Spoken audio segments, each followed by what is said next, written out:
Please subscribe this channel and hit the bell icon ताकि videos की सारी notification आपको मिलती रहे।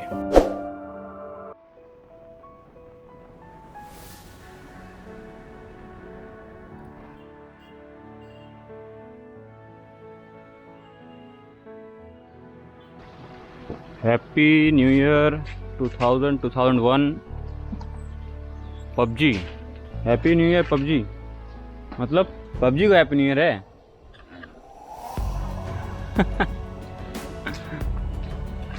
Hello once again. तो यहाँ पे हैप्पी न्यू ईयर पबजी है और ये चालुक्यों की पुरानी दीवारें काफ़ी मजबूत है, अभी तक बना हुआ है यहाँ पे छोटे छोटे से पिगलेट्स।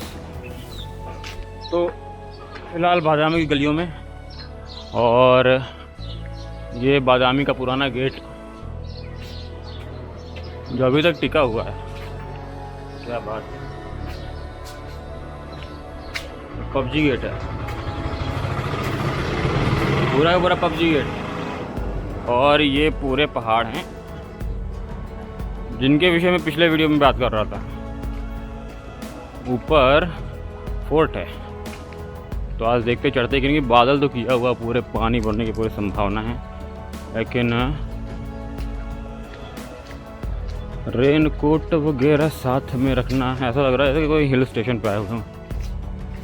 मौसम बड़ा ठंडा था, रात को ठंड लग रही थी रेलवे स्टेशन में। तो अगर यहाँ पे आना चाहते हैं तो प्रयास करिएगा, पैदल आइएगा।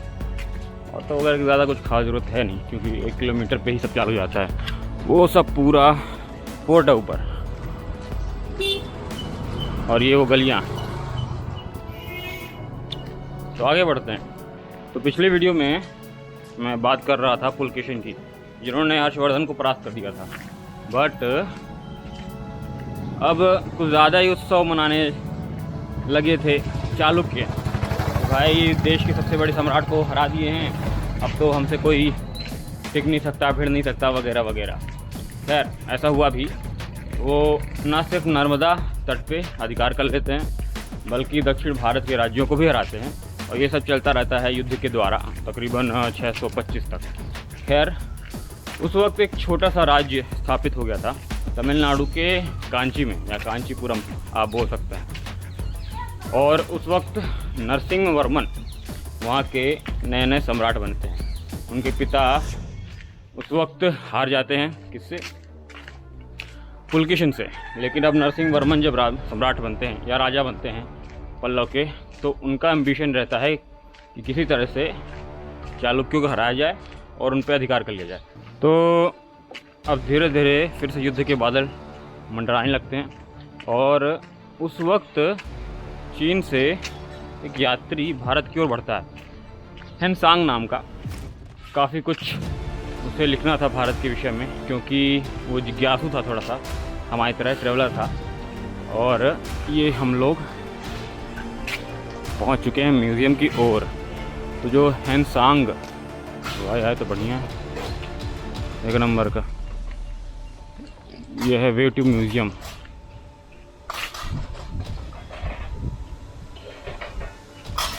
तो हेनसांग जी तकरीबन उसी समय में जिस वक्त पुलकेशिन द्वितीय, जो कि चालुक्य सम्राट थे बादामी के, जहाँ पे मैं फ़िलहाल हूँ कर्नाटक पे, और हर्षवर्धन बैठे हुए थे कन्नौज में, और पल्लव वंश के नए सम्राट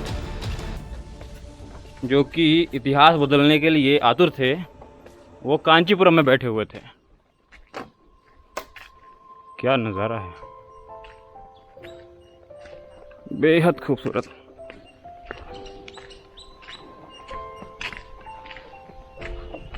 तो अगर मैं सही हूँ तो ये अगस्त्य लेक है, और ऊपर बादल किए हुए हैं, बदरी छाई हुई है, बदरी। और वो अगर आप देख रहे हैं तो वहाँ पे बादामी कीव्स हैं, वहीं पे 1 2 कुछ इस तरह से 1 2 3 4 कुल मिला के 4 केव्स है उधर साइड। वहाँ पे पहले नंबर पे, दूसरे नंबर पे, और तीसरे नंबर 3 नंबर तक हिंदुओं के लिए केव है, और चौथा नंबर जैन के लिए। और जहाँ तक है रिसेंटली अभी 2015 में एक और डिस्कवरी हुई थी, तो उसके हिसाब से एक और अदर केव्स छोटी मोटी वो बौद्ध धर्म से भी बिलोंग करती हैं। और जस्ट उसके ऊपर जो आप देख रहे हैं ऊपर बाउंड्री टाइप बनी हुई है, वो पुराना किला है बादामी का। तो ये पूरी बाउंड्रीज जो हैं वो अगस्त लेक के अगल बगल बनी हुई हैं और पूरा किला ऊपर बना हुआ था एक समय में, आज तकरीबन 1400 वर्ष पहले, बल्कि उससे भी अधिक। काफ़ी शांति है, अच्छा लग रहा है। तो आप लोग मछली पकड़ रहे हैं कि कचड़ा उठा रहे हैं? मछली है इसमें, मछली। अरे साइज में कितनी बड़ी मिल जाती हैं? वहाँ पे बोल नहीं सकते। अच्छा, छोटी बड़ी सब मिलती है। मगर तो नहीं है इसमें? मगर नहीं है। अच्छा, 15-20 केजी लोगन है। 15-20 केजी की मिल जाती हैं। अरे पानी साफ रहता है, पीने लायक रहता है ना?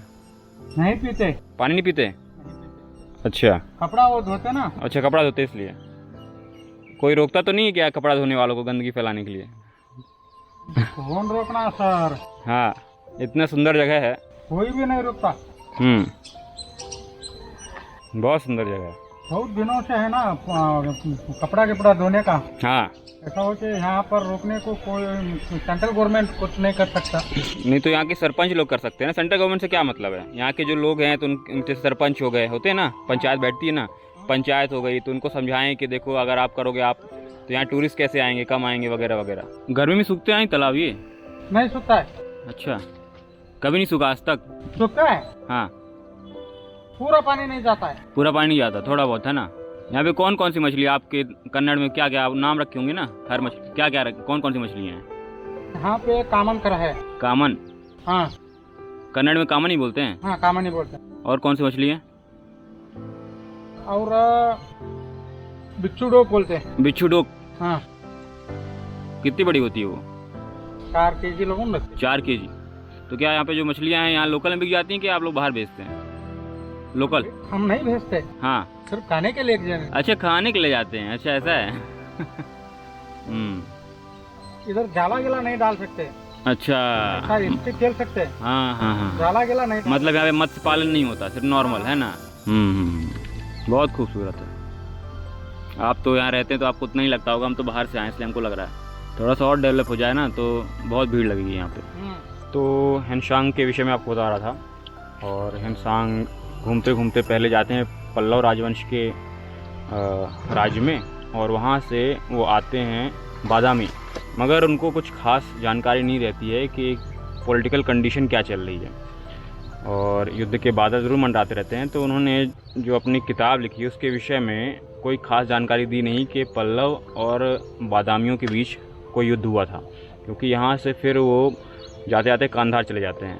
तो कांधार में आपने सुना होगा बहुत बड़ी बौद्ध की प्रतिमा थी, जिसे बाद में बामियान एक जगह है अफ़गानिस्तान में, और बाद में उसे फिर तालिबान के द्वारा तोड़ दिया जाता है। 642 की बात है। पुलकेशिन द्वितीय चालुक्य सम्राट रहते हैं, और पल्लव राज्य के जो नए सम्राट बनते हैं यानी नरसिंह वर्मन, पहले उनकी फ़ाइट आज से 2 साल पहले हो चुकी होती है, जहाँ पे वो कांचीपुरम के ही आसपास हमला करते हैं, यानी चालुक्य सम्राट, और जिसकी वजह से उनका काफ़ी धन और बल की हानि हो जाती है, यानी काफ़ी नुकसान होता है इकोनॉमिक तरीके से। वो कब्ज़ा नहीं कर पाते कांचीपुरम पे, और किसी तरह से नरसिंह वर्मन उसको डिफेंड कर लेते हैं, यानी कांचीपुरम को, जो कि पल्लव की राजधानी थी। अच्छा, जब यहाँ से वापस अपनी सेना को वापस लेके लौटते हैं पुलकेशिन, तो काफ़ी नुकसान हुआ रहता है, उनके पास सैन्य बल भी नहीं रहते। लेकिन इसमें एक डेयर डेविल वाला काम कर देते हैं नरसिंह वर्मन। सीधे जितने भी उनके पास धन बल या जितने भी सैनिक रहते हैं वो बचे कुचे, उनको लेके चढ़ाई कर देते हैं सीधे बादामी के ऊपर। और तकरीबन ये 642 का टाइम रहता है, 642 AD। और उसमें उस युद्ध में आपके पुलकेशिन द्वितीय हार जाते हैं। ना सिर्फ हार जाते हैं बल्कि वीर गति को भी प्राप्त होते हैं, और फिर उनके राज्य में जितने भी बचे हुए योद्धा रहते हैं वो तितर बितर हो जाते हैं और उनको राज्य को बचा नहीं पाते। यहाँ पे जितना भी धन प्राप्त होता है नरसिंह वर्मन लूट के ले जाते हैं और कांचीपुरम के डेवलपमेंट को लगा देते हैं।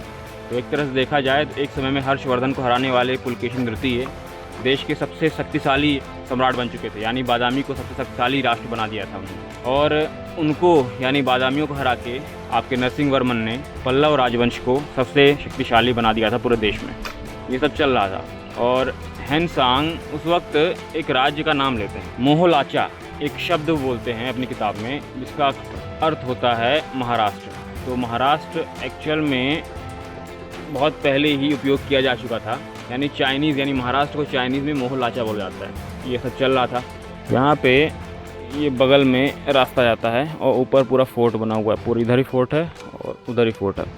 यहीं से आप जाएंगे, भूतनाथ मंदिर है। तो भूतनाथ मंदिर के 2 कॉम्प्लेक्स हैं। पहला जो मेन टेम्पल का कॉम्प्लेक्स है वो ईस्टर्न साइड पड़ता है और नॉर्दर्न साइड ये इलाका है। तो इस साइड आपका दूसरा कॉम्प्लेक्स पड़ जाएगा। दूसरी बात ये है कि जो ग्रुप बना हुआ है भूतनाथ का 2 हिस्सों में बटा हुआ है। तो दोनों हिस्सों का अलग अलग नाम है। भूतनाथ मेन मंदिर वाला तो भूतनाथ ही कहलाता है, और लेकिन जो दूसरा वाला है, नॉर्दर्न वाला है, वो मल्लिकार्जुन कहलाता है। और मल्लिकार्जुन का जो मंदिर है वो एक्चुअल में कल्याणी के चालुक्यों ने बनाया था, क्योंकि इनका जो आर्किटेक्चर है वो थोड़ा सा नागर शैली का है। नागर शैली ऐसे बोला जाता है कि भारत में कुल मिला के मुख्य 3 प्रकार की शैलियाँ हैं, नागर, वेशर और द्रविड़। नागर शैली बोला जाता है कि ज़्यादातर गंगा के आसपास जितने भी राजा रजवाड़े थे तो उन्होंने बनवाया था। और जो वेसर है वो गंगा के नीचे नर्मदा के आसपास, तो वेशर शैली के जो मंदिर बनते थे वो वहाँ के राजाओं के द्वारा बनवाया था। और जो द्रविड़ शैली है वो एक्चुअल में पल्लव राजवंश से ही उत्पन्न होती है। तो पल्लव राजवंश के ही जो राजा थे उन्होंने द्रविड़ शैली के मंदिर बनाने लगे। यानी गोपुरम जो आप देखते होंगे, जितने भी द्रविड़ में आप साउथ इंडिया जाएंगे तो सबसे पहले आप देखेंगे बड़ा सा गेट दिखेगा, और इसी तरह के जो गेट रहते हैं वो 4 गेट रहते हैं, वो गोपुरम कहलाता है। फिर अंदर वाला मुख्य वाला एक तरह से देखा जाए मुख्य मंदिर रहता है, उसी के अंदर फिर गर्भगृह रहता है, तो वो द्रविड़ शैली के मंदिर कहलाते हैं। तो जो पहला मंदिर बना हुआ है यानी मुख्य मंदिर यहाँ पे बना हुआ है भूतनाथ का, वो द्रविड़ शैली का बना हुआ है। वो यहाँ के चालुक्य यानी बादामी चालुक्य थे, उन्होंने बनवाया था। और उसके बगल में मल्लिकार्जुन है, वो 11वीं और 12वीं शताब्दी में बना है। तो 11वीं 12वीं शताब्दी में यहाँ पे कल्याणी चालुक्यों का अधिकार हो गया था और बादामी चालुक्य उस वक्त सत्ता से बाहर हो गए थे। तो इसलिए आपको 2 से 4 शताब्दियों के बीच काफ़ी अंतर आपको मिलेगा, और दोनों में उनके आर्किटेक्चर में, उनके मंदिर निर्माण शैली में काफ़ी भिन्नता मिलेगी। दूसरी बात यह है कि जो पूरा मंदिर कॉम्प्लेक्स है वो शिव जी के उपासना के लिए यानी शिव जी के हिसाब से बनाया गया था। और एक तरह देखा जाए जो पुराना मंदिर है भूतनाथ का, उसमें कुछ एविडेंस भी मिले हैं कि शुरू में ये विष्णु जी का मंदिर था, यानी वैष्णव संप्रदाय से बिलोंग करता था वगैरह वगैरह। लेकिन ऐसा कुछ नहीं है कि इसको चेंज करके शिव जी के विषय में बना दिया गया हो, क्योंकि वहाँ पे शिव जी की भी और विष्णु जी की दोनों की ही आम मूर्तियाँ हैं। क्योंकि साउथ इंडिया में एक्चुअल में हरिहर एक शब्द आता है, उसको जोड़ के बोला जाता है। हरि का मतलब होता है नारायण यानी विष्णु जी, और हर का मतलब होता है शंकर जी यानी शिव जी। तो आप अगर हरिद्वार जाते हैं तो वहाँ पे हरिद्वार को 2 नामों से बोला जाता है, हरिद्वार और हरद्वार। वहाँ के लोकल लोग, कुछ लोग हरद्वार ही बोलते हैं और कुछ लोग हरिद्वार ही बोलते हैं। हरिद्वार का मतलब होता है विष्णु जी के घर का द्वार, और हरद्वार का मतलब होता है शंकर जी के घर का द्वार। ठीक है, तो हरिहर यहाँ पे काफ़ी प्रचलित है। तो होप आपको छोटी सी इन्फॉर्मेशन अच्छी लगी हो। तो आप अगर बादामी आते हैं तो एक बार यहाँ किनारे आराम से बैठ के 10-15 मिनट टाइम स्पेंड करें, काफ़ी अच्छा लगता है, काफ़ी सुकून है, शांति है। अभी फ़िलहाल पानी गिरने की संभावना बन रही है, ऐसा लग रहा है कोई हिल स्टेशन में आए हुए हैं, चारों तरफ बादल ही बादल। अच्छा है क्योंकि काफ़ी गर्मी रहती है यहाँ पे, खासकर यहाँ के लोकल लोग, उनको तो नहीं लगती क्योंकि यहाँ पे वो अडाप्ट हो चुके होते हैं। जो सेंट्रल इंडिया से या नॉर्दर्न इंडिया से आते हैं तो उनको काफ़ी गर्मी लगती ही है। अगर साउथ से अगर कोई नॉर्थ में जाता है तो ठंडी के मौसम में ठंडी ज़्यादा लगेगी। यार होप आपको थोड़ी सी इन्फॉर्मेशन पसंद आई हो। तो मिलते हैं नेक्स्ट विजिट में, तब तक अपना अपने परिवार का ख्याल रखिएगा। जय हिंद, जय भारत।